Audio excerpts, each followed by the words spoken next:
In this video, I'm going to show you how to do the 3D tool slide. This is in chapter 13 of your Drafting 1405 book. The first step that I want to do is make sure that I'm in a 3D modeling workspace so that I get all of the ribbons that I need. So I pull this down, I'm going to set it to 3D modeling.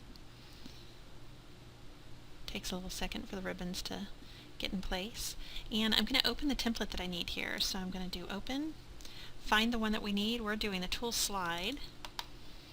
Here's the drawing. I need to set myself into kind of a 3D mode here. So I've got my 3D modeling workspace up, which gives me the ribbons that I need, but I also want to come in here and set it to a conceptual visual style, and then pull this down, and I'm going to set it to an southeast isometric view.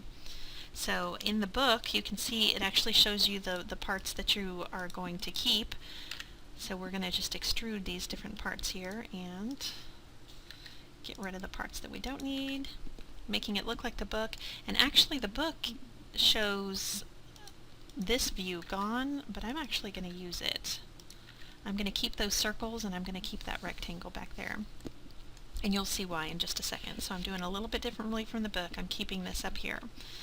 Alright, so what we need to do now is just, the book asks us to extrude, and I think press pull is easier, so we're going to just press pull, click inside that area, so it's as though you're doing a hatch where you click inside the bounded area, the boundary area, and we're going to press pull this a distance of 3.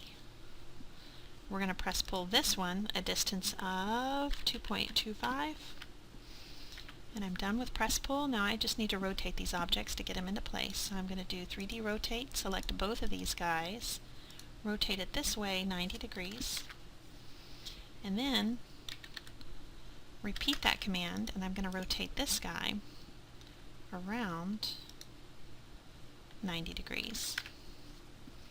Now I can move him into place, so I'll move this object, pick it up right there at the midpoint, and then snap it to the midpoint.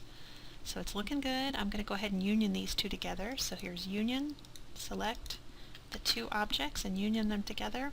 Now I still need to get these holes through here, and I think the easiest way to do this is let's just go ahead and move this object. We're going to pick it up at the midpoint and snap it to the midpoint of that line. And do you see how those circles are right in place? They're exactly where they need to be. Now I can press pull, click inside of those circles, and just pull it down. It doesn't even matter what distance you type.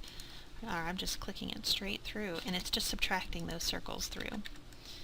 Alright, so I'm done drawing this. Let me move it kind of out of the way here so I can erase out all these 2D lines. And that's it. I've just done the tool slide in 3D.